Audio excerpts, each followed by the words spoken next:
जाडो मौसमको सिजन चलिरहेकोले आज म हजुरहरूलाई घरमै सजिलैसँगले तखा वा थलथले बनाएर देखाउँदैछु। Greetings everyone, YouTube channel Amarpanchhi food वर्ल्डमा हजुरहरूलाई धेरै धेरै स्वागत छ। यो तखा बनाउँदै मैले हजुरहरूलाई सजिलैसँगले सन्याखुना पनि बनाएर देखाउँदैछु। यो चाहिँ एकदम परम्परागत नेवारी खानेकुरा हो, बनाउन एकदमै सजिलो छ।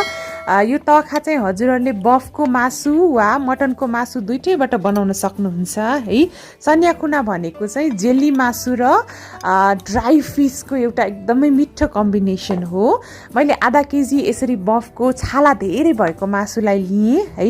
यसमा आधा चम्चा बेसार, आधा चम्चा रातो धुलो खुर्सानी एकदम पिरोवाला, जिरा आधा चम्चा र नुन 1 चम्चा जति राख्दैछु। हजुरहरूले चाहिँ मटनको मासुबाट पनि बनाउन सक्नुहुन्छ। हुन त कुखुराको मासुबाट पनि बन्छ तखा, तर मेनली चाहिँ बफको मिठो लाग्छ।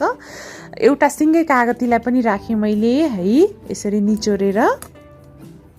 खास गरेर यो तखा भन्ने चिज चाहिँ जाडो महिनामा बनाइन्छ, किनभने जाडो महिनामा मजाले जम्छ नि त हैन। र तर गर्मी महिनामा बनाउनु भए पनि खासै फरक पर्दैन, फ्रिजमा राख्नु भयो भने चाहिँ। यसलाई मजाले मोल्नु होला र त्यसपछि 5 मिनट जति मोलिसकेपछि चाहिँ हैन 1 घण्टा म्यारिनेट गरिदिनु होला। जिरा आधा चम्चा र धनिया 1 चम्चा लिएँ मैले यसरी। ल्वाङ 7वटा जति, हामीले चाहिँ यो सुकमेल 4वटा, मरिच पनि लियौँ 8वटा जति। र त्यसपछि यसरी मेथी लिएँ मैले आधा चम्चा र एउटा तेजपत्ता पनि लिएँ। र अब चाहिँ म यो लसुन अदुवा कुट्दैछु। लसुन चाहिँ 20 ग्राम जति र अदुवा चाहिँ लगभग 1 इन्च जति मैले यसरी मजाले थिचेर राख्दैछु। अदुवा 20-25 ग्राम लिन सक्नुहुन्छ हजुरहरूले। यो चाहिँ पुरै धुलो पिठो बनाइराख्नु पर्दैन। यसरी हल्कासँगले कुटिसकेपछि जिरा धनिया र बाँकीको गरम मसलाहरू पनि कुटेँ मैले यसरी। र साथसाथै यो अलैँचीलाई पनि राख्नुपर्छ, मैले अघि अलैँची चाहिँ भन्न बिर्सिएँ है।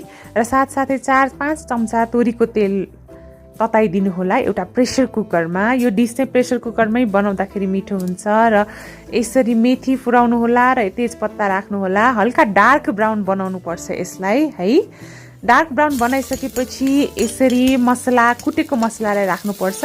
तखा बनाउन एकदमै सजिलो छ, किनभने यसमा प्याज वा गोलभेडा युज गरिरहनु पर्दैन है। एकदमै सजिलैसँगले बन्छ। र तखा भनेको चाहिँ आज बनाएर भोलि खाने डिस हो। यो लगभग 12 देखि 24 घण्टामा बन्छ, 12 घण्टामै खान मिल्छ है। त्यसपछि चाहिँ म्यारिनेट गरेको मासुलाई राखिदिएँ मैले। र जति सक्नुहुन्छ त्यति नै छाला भएको राख्नुभयो भने चाहिँ मजाले जेली पनि बन्छ र छिट्टै पनि बन्छ यो तखाला। तखाला बनाउँदै हजुरहरूले सन्याखुना पनि सँगसँगै बनाउन सक्नुहुन्छ है। सन्याखुना भनेको चाहिँ हल्का अचार टाइपको मासु हो, मासुको जेली हो। त्यसपछि 4 कप जति पानी राखेँ, लगभग ठ्याक्कै आधा लिटर जति। र अब यसलाई चाहिँ फेरि एकचोटि मजाले मिक्स गर्न सक्नुहुन्छ। हजुरहरूले थोरै फुड कलर पनि युज गर्न सक्नुहुन्छ, राम्रो कलर आउनको लागि चाहिँ है। र फुड कलर छैन भने चाहिँ नराख्नु भए पनि हुन्छ।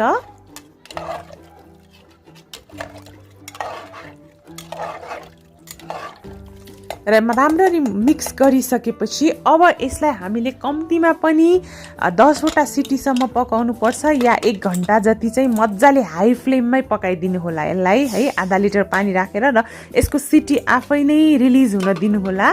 त्यसपछि कस्तो भयो म हजुरहरूलाई देखाउँदैछु। यो अहिले खाने डिस चाहिँ होइन है। अब यो चाहिँ हामीले जमाउनको लागि छोडिदिनु पर्छ है। लगभग 1 घण्टा चाहिँ मजाले हामीले पकाउनै पर्ने हुन्छ यसलाई है। तखा बनाउने भनेपछि चाहिँ अलि लामो समयसम्म पकाउनु पर्छ। र यसरी छोप्न मिल्ने भाँडोहरू लिनु होला।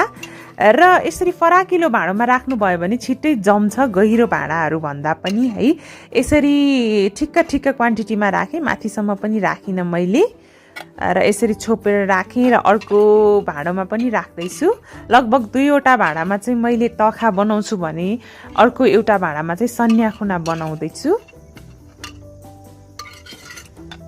र यसरी छोपेर राखेँ। र सन्याखुना बनाउनुको लागि मैले ड्राई फिस लिएँ 30 ग्राम जति, कागती 9 कागतीको जुस 9 टेबलस्पुन जति चाहिन्छ। कालो नुन अथवा बिरे नुन चाहिन्छ र रातो धुलो खुर्सानी चाहिन्छ 1 चम्चा।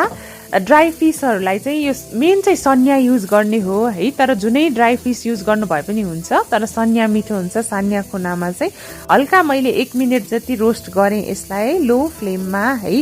राम्ररी पाक्नुपर्छ सन्या चाहिँ रोस्ट गरिसकेपछि, नत्र यसबाट स्मेल आउन सक्छ। यसरी 1 मिनट मजाले भुट्नु होला सन्यालाई है, र यसलाई 5 मिनट छोडिदिनु होला। 5 मिनट छोडिसकेपछि यसलाई चाहिँ हामी कुट्छौँ।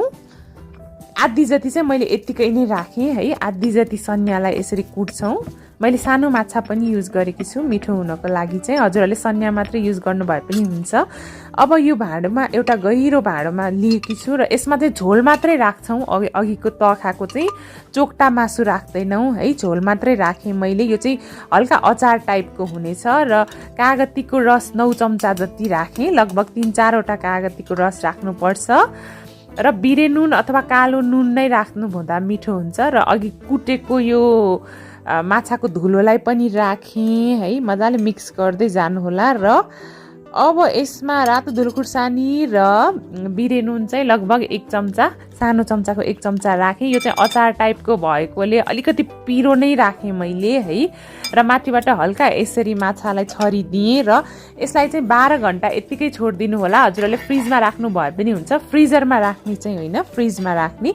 12 घन्टा पछि चाहिँ मजाले यो जम्छ। यो छाला भएको मासुलाई 1 घन्टा पकाएपछि चाहिँ यसरी मजाले जम्ने गर्दछ। सबैभन्दा मिठो चाहिँ सन्याखुना नै लाग्छ मलाई चाहिँ, तखाला भन्दा पनि है।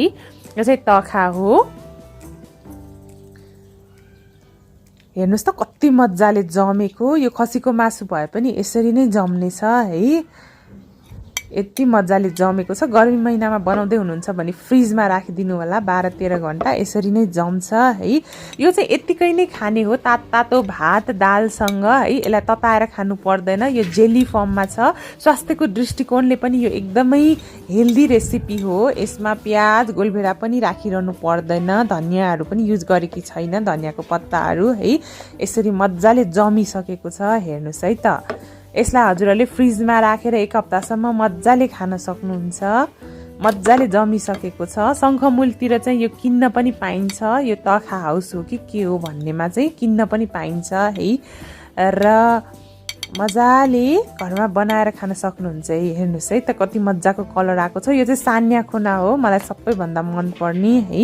यो पनि मजाले जमिसकेको छ। यसमा चाहिँ चोक्टा मासु छैन, तैपनि यो एकदमै मिठो हुन्छ। यो माछाको बास्नाले गर्दाखेरि अचार टाइपको है, एकदमै पिरो पिरो हुन्छ। यो चाहिँ यो पनि तातो दाल भातसँग यत्तिकै नै खाने हो, एकदमै मनपर्ने छ यहाँहरूलाई। पक्कै पनि आफ्नो किचनमा एकचोटि ट्राई गर्नुहोला र कस्तो बन्यो भनेर तल कमेन्ट सेक्सनमा कमेन्ट गर्नुहोला है त।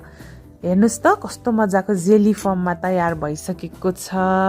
आजको रेसिपी हजुरहरूलाई कस्तो लाग्यो, मन पर्यो भने भिडियोलाई लाइक कमेन्ट र सेयर गर्न नबिर्सिनुहोला। साथसाथै मेरो च्यानल अमरपन्ची फुड वर्ल्डलाई सब्सक्राइब पनि गर्न नबिर्सिनुहोला। Thank you so much for watching. Have a nice day, happy cooking, bye by.